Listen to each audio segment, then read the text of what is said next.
Haleluya, saudara. Shalom, selamat pagi. Puji Tuhan, saudara. Pagi hari ini kita bersama-sama kembali untuk mengawali hari bersama dengan Tuhan dan firman Tuhan. Sebelum kita melakukan segala aktivitas kita, entahkah di rumah, entahkah di kantor, di lapangan, atau di mana saja kita beraktivitas, bekerja, melakukan kewajiban-kewajiban yang harus kita selesaikan. Kiranya dengan mengawali hari bersama dengan Tuhan, kita menikmati anugerah Tuhan, kita dipimpin dalam kebenaran, kita beroleh hikmat, kita hidup dalam perjalanan yang dinaungi oleh anugerah Tuhan. Amin. Amin. Puji Tuhan, kita akan melanjutkan bagian yang kedua dan ketiga dari Ulangan pasal yang ke-6 ini. Kita sudah belajar bagian yang pertama di ayat yang ke-20 dan 21. Kita diingatkan bahwa kita adalah budak dosa, budak kuasa kegelapan, budak dunia, budak keinginan hawa nafsu. Dan kita hari ini akan belajar bagian yang berikutnya berkenaan dengan apa yang harus disampaikan kepada anak-anak kita. Bicara tentang kita sebelum diselamatkan dan siapa penyelamat kita. Dengan tangan Tuhan yang kuat, kita dibebaskan, dimerdekakan, menjadi orang-orang yang merdeka hari ini. Puji Tuhan, saudara, kita akan lanjutkan nanti. Kita akan membaca bagian dari ayat 22 sampai 23. Nanti saudara Adi akan bantu kita membacakan bagian ini, tapi sebelumnya mari kita berdoa. Tuhan, kami bersyukur untuk pagi hari ini. Terima kasih untuk anugerah Tuhan semalam.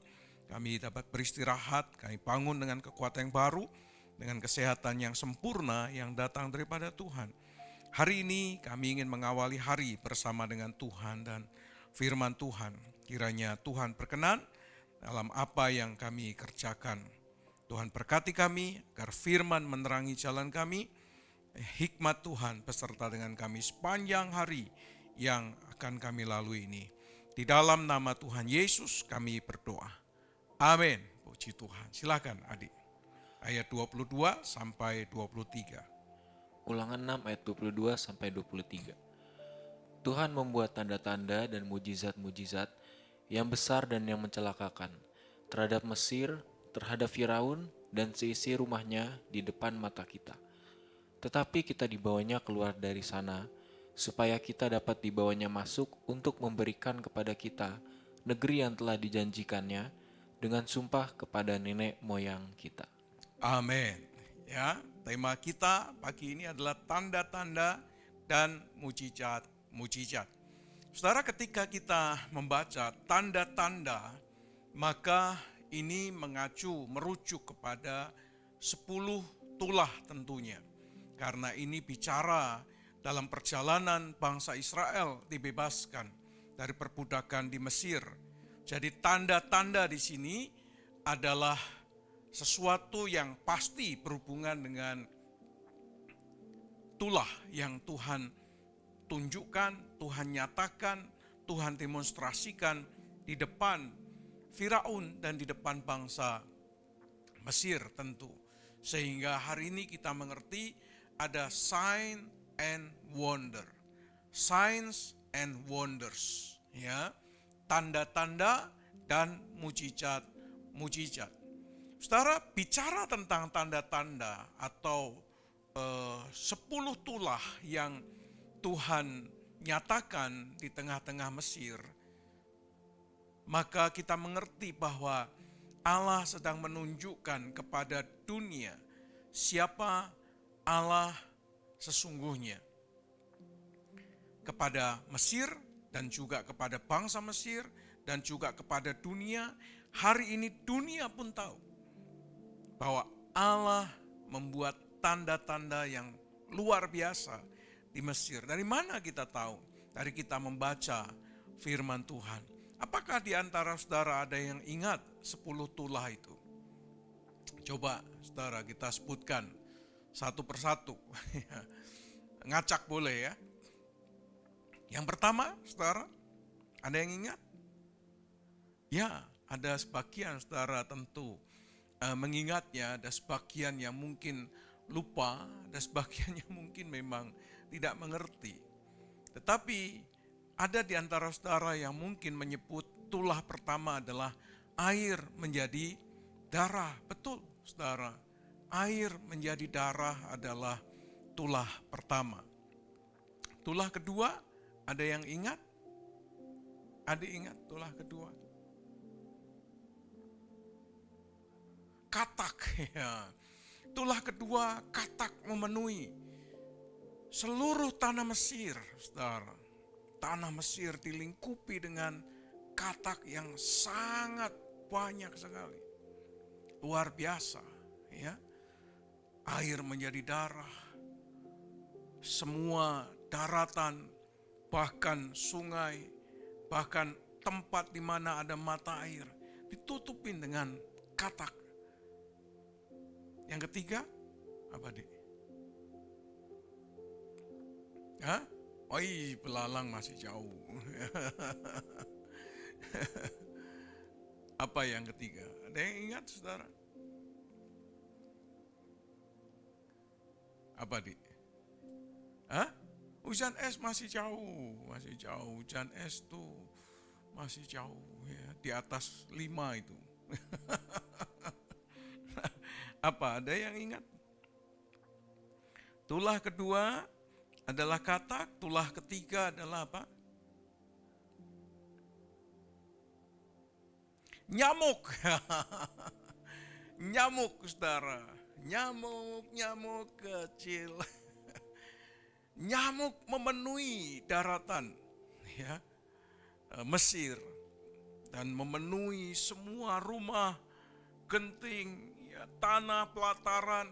Wow, satu lautan nyamuk memenuhi daratan Mesir, saudara. Yang keempat, lalat pikat. Ya. Lalat pikat, saudara. Lalat pikat, lalat ada di mana-mana, saudara. Yang kelima, penyakit sampar pada ternak. Jadi ternak yang ada di Mesir itu mengalami sampar, saudara.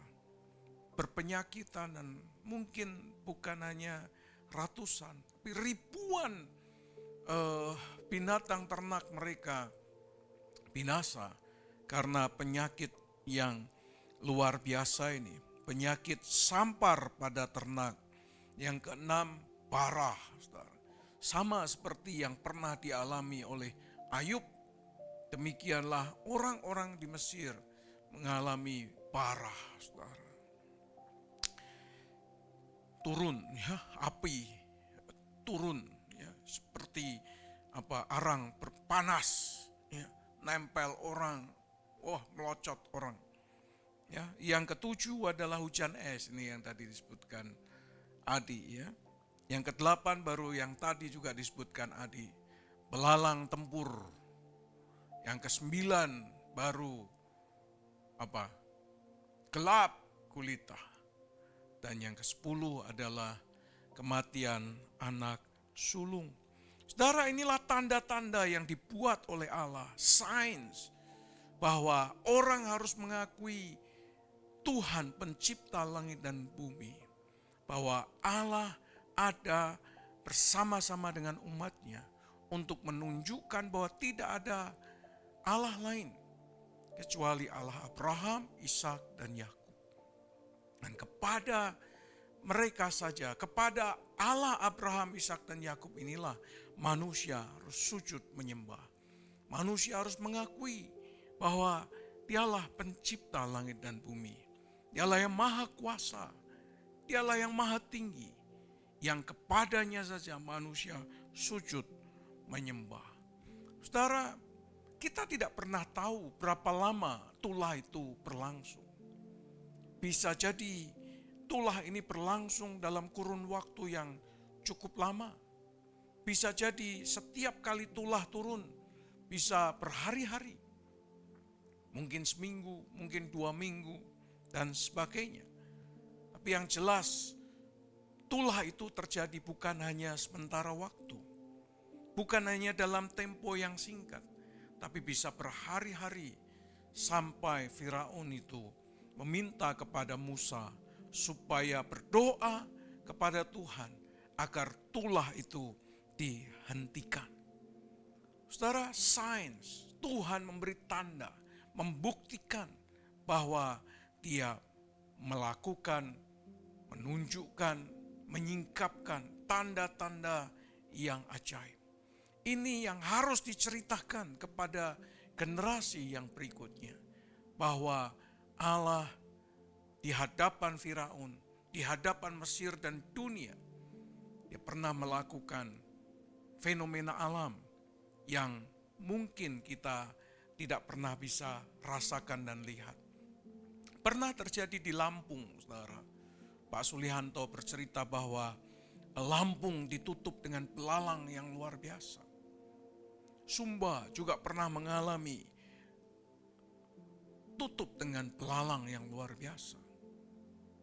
Tapi peristiwa yang terjadi di Mesir ketika bangsa Israel akan keluar dari tanah Mesir adalah satu peristiwa yang bukan saja peristiwa alam, tetapi Allah yang menunjukkan itu kepada Firaun dan kepada dunia bahwa Dialah Allah yang sanggup melakukan segala sesuatu.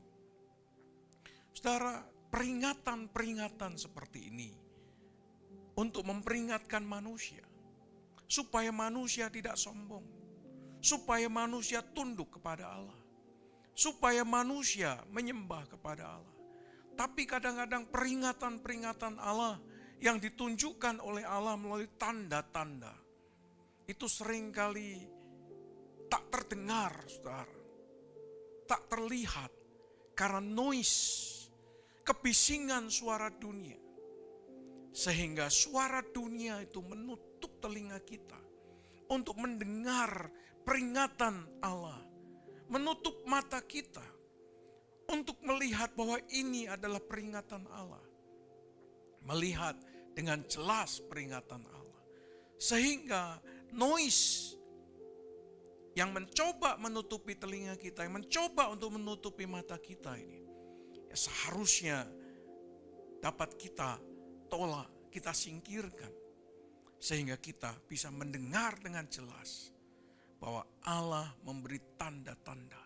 Kita bisa melihat dengan jelas tanda-tanda yang Tuhan berikan. Sehingga kita bisa mengerti kalau kita tidak bertobat, kalau kita tidak berbalik kepada jalan Tuhan, maka kita pun akan mengalami hal yang sama. Yang kita mungkin anggap itu sebagai fenomena alam. Yang kita mungkin anggap itu sebagai sesuatu yang ya biasa, alam bergolak, alam marah. Sehingga kita menganggap itu sebuah fenomena biasa. Tapi seringkali Tuhan memberikan kepada kita peringatan-peringatan yang kalau kita peka, maka kita mengerti bahwa Tuhan sedang memperingatkan kita agar kita bertobat, agar kita berbalik dari jalan kita yang jahat. Demikian juga tanda-tanda ini bisa menjadi sebuah mukjizat di hadapan umatnya. Tuhan bukan hanya memberikan tanda-tanda, tetapi juga mukjizat-mukjizat. Dalam perjalanan bangsa Israel keluar dari tanah Mesir, maka Tuhan membuat mukjizat. Dia membelah laut, menyeberangkan umatnya dari sisi laut sebelah sini sampai ke sisi laut sebelah sana. Dia membelah laut sehingga laut itu tersibak menjadi dua. Dan di tengah-tengahnya ada daratan kering yang umatnya bisa melaluinya. Mukjizat Tuhan terjadi. Sesuatu yang dahsyat dinyatakan oleh Tuhan. Tuhan memelihara umatnya selama 40 tahun dengan mana yang setiap hari turun, dengan daging yang Tuhan berikan, dengan minum yang keluar dari mana saja, yang Tuhan bisa buat. Dari pahit diubah menjadi manis, dari batu dia keluarkan air. Mata air ada di mana-mana. Tuhan menyatakan mujizatnya kepada umatnya dengan satu perbuatan yang luar biasa.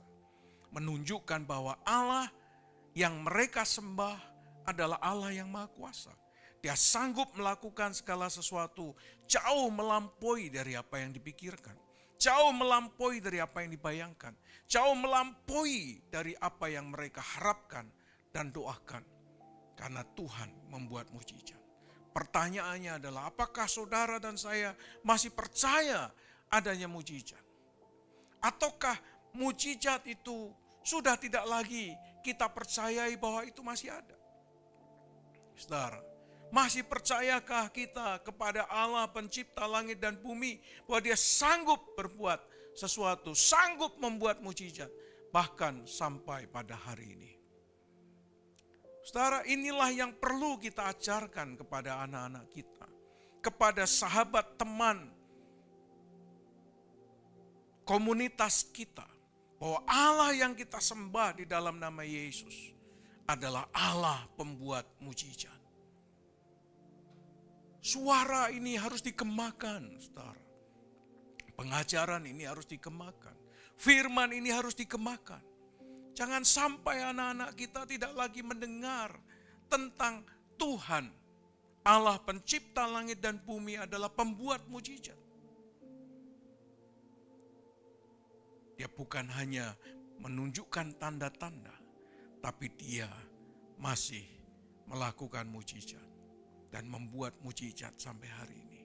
Suara tentang mujizat mulai sayup-sayup terdengar, saudara.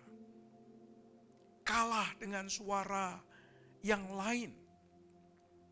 Sehingga suara yang lain mulai menekan iman kita. Suara yang lain mulai memperkecil iman kita. Suara yang lain membuat iman kita tidak bertumbuh dengan baik. Kita takut kalau beriman nanti dianggap sebagai orang yang bodoh. Kita takut kalau kita beriman nanti jangan-jangan tidak terjadi seperti apa yang kita imani. Sehingga lebih baik tidak beriman. Sehingga lebih baik tidak mengharapkan mujizat. Saudara, suara dunia mencoba untuk bahasa mujizat, kata-kata mujizat tidak lagi dibicarakan di tengah-tengah umat. Tidak lagi dibicarakan di tengah-tengah gereja. Tidak lagi dibicarakan sebagai bagian dari iman kehidupan kita sebagai orang Kristen. Saudara, seringkali kita berpikir bahwa ilmu pengetahuan itu bertentangan dengan firman Tuhan. Semakin ilmu pengetahuan berkembang dengan dahsyat, maka semakin nyata dan membuktikan bahwa Alkitab itu benar sebetulnya. Jadi percayalah, saudara, bahwa apa yang dilakukan Tuhan, ya dan amin. Ini harus diceritakan kepada dunia, bahwa Allah yang kita sembah adalah Allah pembuat mujizat. Supaya anak-anak kita juga mempercayai hal yang sama. Sebagaimana yang kita percayai, sebagaimana yang dipercayai oleh nenek moyang kita. Oleh bapak-bapak gereja kita. Oleh hamba-hamba Tuhan yang melayani kita. Yang diutus Tuhan kepada kita. Yang telah menghidupi iman, keyakinan yang semikian rupa. Diturunkan, diwariskan kepada anak-anak kita. Jadi, gemakan suara Allah pembuat mujizat. Jangan sampai anak-anak kita tidak lagi mendengar cerita Allah melakukan mujizat. Jangan sampai anak-anak kita menjadi antipati, menjadi tidak percaya, menjadi skeptis dengan Allah pembuat mujizat. Saudara, mari sebagai bagian dari gereja, kalau kita percaya bahwa Allah yang kita sembah adalah Allah yang hidup, Allah yang tidak pernah berubah dari dulu, sekarang, dan selamanya, maka kita juga harus percaya bahwa Allah yang kita sembah masih dapat, masih bisa, masih melakukan mujizat sampai hari ini. Amin. Mari kita perdengarkan itu kepada anak-anak kita, pada generasi kita, supaya mereka tetap menghidupi iman yang sama sebagaimana yang kita hidupi sebelumnya. Allah membuat tanda-tanda, tapi Dia juga adalah Allah yang membuat mujizat. Baik mujizat yang kecil, setengah kecil, setengah besar, maupun yang besar, Allah sanggup mengerjakannya. Coba adik baca Markus 9 ayat 23.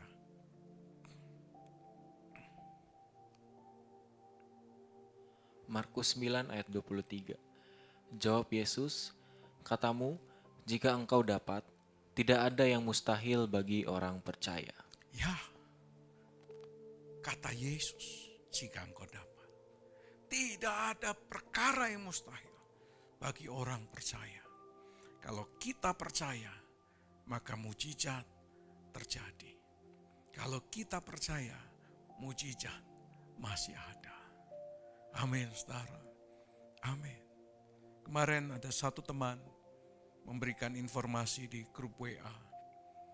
Dia sedang masuk ke rumah sakit, dicek jantungnya. Dan ditengarai mungkin ada gangguan jantung. Dan kemungkinan akan dilakukan kateter, dan kalau terjadi penyumbatan maka akan dilakukan ring jantung. Ya, saluran-saluran itu, pembuluh-pembuluh itu. Lalu kemudian masuklah dia ke rumah sakit. Kami dukung dalam doa, setiap kita berdoa. Saudara, apa yang terjadi? Yang terjadi ketika dokter memeriksa, dia berkata kepada istrinya bahwa bapak ini jantungnya sama seperti anak berusia 17 tahun. Istrinya berkata, wow, amazing katanya. Ini miracles, ini mujizat Tuhan katanya. Jadi tidak jadi di kateter dan tidak jadi di ring. Karena jantungnya itu seperti jantung anak usia 17 tahun. Padahal usianya 2-3 kali lipat dari anak 17 tahun. Mujizat Tuhan terjadi. Amin, saudara. Apakah saudara percaya akan mujizat? Yes, kita harus percaya. Dan inilah yang harus kita ceritakan. Bahwa Allah sanggup membuat tanda-tanda, sign and wonder. Signs and wonders. Tanda dan mujizat, tanda-tanda dan mujizat-mujizat. Saya berdoa, saudara dan saya menikmati mujizat Tuhan yang luar biasa. Amin. Amin. Mari kita berdoa. Kami bersyukur Tuhan, terima kasih untuk hari ini kami boleh menikmati anugerah-Mu. Kami mau belajar percaya Tuhan, bahwa mujizat Tuhan masih ada. Bahwa Engkau Allah yang tidak pernah berubah dari dulu, sekarang, dan selamanya. Kalau dulu Engkau melakukan mujizat, maka sampai hari ini Engkau juga masih dapat melakukan mujizat. Bukan hanya dapat, Engkau masih melakukan mujizat. Engkau Allah yang sama, yang tidak pernah berubah dari dulu, sekarang, dan selamanya. Engkau Allah Abraham, Ishak, dan Yakub. Allah yang hari ini kami kenal di dalam nama Tuhan Yesus Kristus. Kalau dulu Engkau membuat mujizat, sekarang pun Engkau membuat mujizat. Kalau dulu Engkau membuat tanda-tanda, maka hari ini juga Engkau akan membuat tanda-tanda, signs and wonders. Terima kasih Tuhan, kami bersyukur. Terpujilah nama-Mu kekal selama-lamanya. Kau berkati ya Tuhan, supaya keluarga demi keluarga dari anak-anak-Mu ini boleh mengalami mujizat Tuhan. Boleh menikmati mujizat Tuhan, merasakan mujizat Tuhan, menikmati mujizat Tuhan dalam kehidupan mereka. Terima kasih Bapa. Mujizat ekonomi, mujizat kesehatan, mujizat berkat yang berlimpah, mujizat-mujizat yang lain, hingga seluruh rencana Tuhan digenapi dalam kehidupan mereka. Di dalam nama Tuhan Yesus Kristus. Tuhan memberkati engkau dan melindungi engkau. Tuhan menyinari engkau dengan wajahnya dan memberi engkau kasih karunia. Tuhan menghadapkan wajahnya kepadamu dan memberi engkau damai sejahtera. Di dalam nama Tuhan Yesus Kristus. Haleluya. Amin. Puji Tuhan, saudara. Saya berdoa kita mengalami mujizat Tuhan dan menikmati mujizat Tuhan yang luar biasa. Amin. Amin. Selamat menikmati hari ini. Selamat menikmati anugerah dan mujizat Tuhan. You are blessed.